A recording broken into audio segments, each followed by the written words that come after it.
सुख चाहते हैं तो जहां सुख नहीं है वहां ढूंढ रहे हैं, इसीलिए आज तक नहीं मिला, सब अशांत है। आपको तो जो जो चीजें चाहिए, जो वस्तुएं, धन संपत्ति, पद की आकांक्षा रखते हैं, तो आपको लगता है अगर ये मिल जाते तो मैं सुखी हो जाता।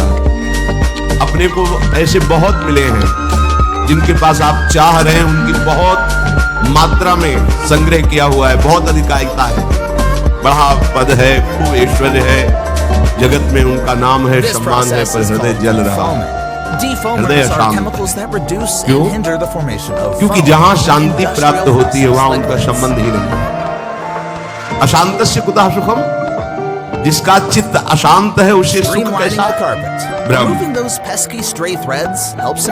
कुछ वर्ष की आयु शरीर समाप्त हुआ, न पद रह गया, न संपत्ति रह गई, न नाम रह गया, न व्यवहार रह गया, न परिवार रह गया, अकेले अपने कर्मों की पोटली बांध करके फिर नया जन्म, फिर वही पढ़ाई लिखाई, दुनिया का प्रपंच। नहीं तो अन्य योनियों में कीड़ा मकोड़ा, पशु पक्षी। विश्राम कहां है? अध्यात्म योग में। श्री भगवान के निःश्रेयसाय, मतलब दुखों का आत्यंतिक नाश, दुख का लेस नहीं जहां। अब अपने तो दुखालय में रह रहे हैं तो सुख को इसी में ढूंढ रहे हैं। तो हम समझते हैं कि अरबों खरबों रुपया मिल जाए, सुंदर सुंदर भोग सामग्री मिल जाए, मैं सुखी हो जाऊंगा।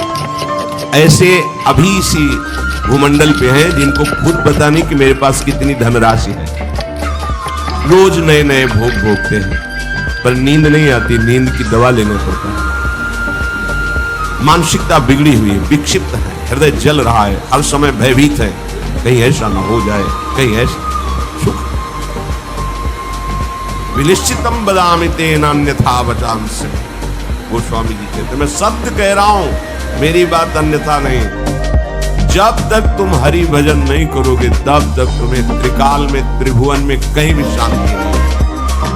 छूटवे के जतन विशेष बांधे जाएगो, वह विष भोजन जो सुधा सानी खाएगो। अगर अमृत भी खाएगा तो विष बन जाएगा। हरि विमुखता में तुझे कहीं शांति नहीं मिलेगी। अगर हरि के सन्मुख हो तो विष भी अमृत हो जाए। गरल सुधा रिफ करहि मिताई, गोपद सिंधु अनल शीतला। आग शीतल चंदन की तरह हो जाएगी। समुद्र जो अथाह अगाध है वो गाय के खुर के गड्ढे के समान हो जाएगा। विष अमृत बन जाएगा। दुश्मन सब मित्र बन जाएंगे यदि हरि की कृपा हो जाए तो ये हरि के चरणों का आश्रय ही आत्यंतिक सुख का स्वरूप है। ये कैसे प्राप्त होता है? तो श्री भगवान कहते हैं कि मन ही बंधन और मोक्ष का कारण है। ये जब किसी विषय का चिंतन करता है भोग भावना से, किसी व्यक्ति का चिंतन करता है राग या द्वेष से, तो ये बंधन का कारण बन जाता है। अगले जन्म की ये पूरी तैयारी करा देता है। नाना प्रकार के भ्रमात्मक दुख सुखों में फंसा देता है। और जब यही मन प्रभु का चिंतन करने लगता है, प्रभु के नाम का, प्रभु के रूप का, प्रभु की लीलाओं का, प्रभु के गुणों का, प्रभु के भक्तों का, तो यही मोक्ष का खुला हुआ द्वार है। यही मन, जब मन किसी व्यक्ति को भगवत भाव से, किसी भोगों को प्रभु की सेवा में अर्पित करने